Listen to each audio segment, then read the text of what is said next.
আসসালামু আলাইকুম, মারিয়া ব্লগ স্টোরিতে সবাইকে স্বাগতম। আশা করি আপনারা অনেক ভালো আছেন।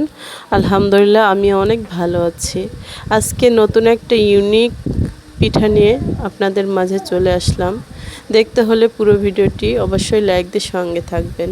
এখানে একটি ডিম নিয়ে নিলাম, আর তারপর 1 কাপ পরিমাণ গাজর কুচি নিয়ে নিলাম, তারপর 2 থেকে 3টি কাঁচামরিচ কুচি, 2টি পেঁয়াজ কুচি এবং কিছু রসুন কুচি। সবগুলো উপকরণ সুন্দর করে মিক্সড করে নিব।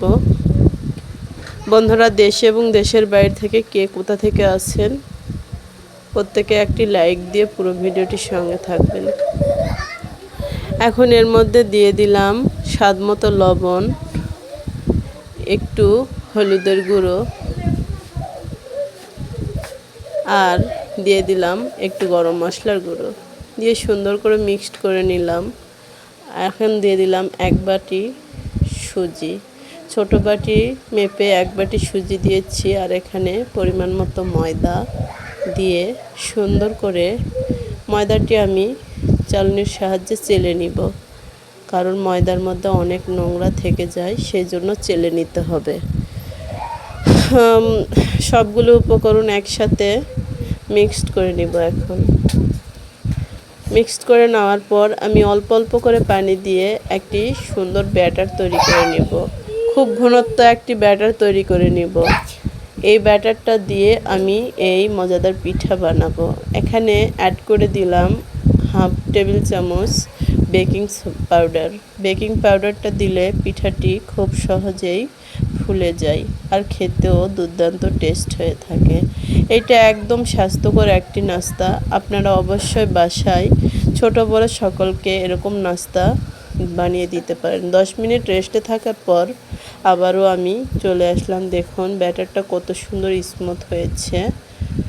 এই ব্যাটারটা আমি আবারও একটু নেড়ে চেড়ে নিব। দেখুন কত সুন্দর ঘন হয়ে এসেছে, আর এই ব্যাটারটা ঘনই রাখতে হবে। অপর পাশে একটি প্যানে সুন্দর করে চুলায় তাপ দিয়ে গরম করে নিয়েছি। এখন পিঠাগুলো দিয়ে দিচ্ছি। 1 চামচ করে পিঠার ব্যাটারটা দিয়ে একটি প্যানে 3টি পিঠার ব্যাটার সুন্দর করে শেপ করে দিয়ে দিলাম।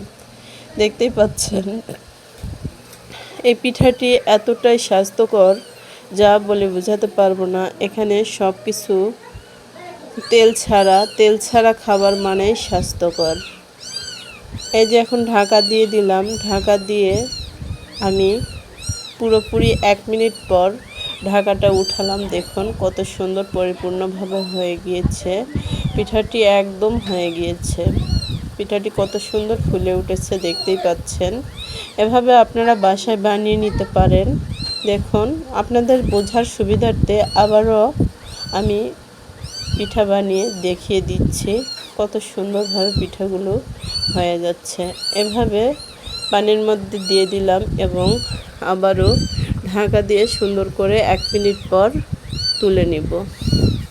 বন্ধুরা, অবশ্যই ভিডিওটি ভালো লাগলে লাইক কমেন্ট শেয়ার করবেন এবং দেশে এবং দেশের বাহিরের যে কোনো আপু এবং ভাইয়াদের উপকারে আসবে, অবশ্যই শেয়ার করে দিবেন।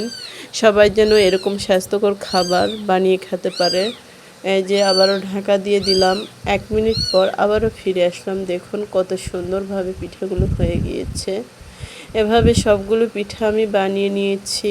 আপনারা দেখতেই পাচ্ছেন কত সুন্দর পিঠাগুলো আমার পরিপূর্ণভাবে হয়ে গিয়েছে। এত সুন্দর লোভনীয় একটা কালার এসেছে যা বলে বোঝাতে পারবো না। বন্ধুরা, এরকম করে বাসার সবাইকে বানায় খাওয়াবেন এবং আমার চ্যানেলে অনেক পিঠার রেসিপি দেওয়া আছে। অবশ্যই ভালো লাগলে আমার চ্যানেলটা ঘুরে আসতে পারেন এবং লাইক কমেন্ট শেয়ার করে পাশে থাকবেন। এখানেই শেষ করছি। সুস্থ থাকবেন, ভালো থাকবেন।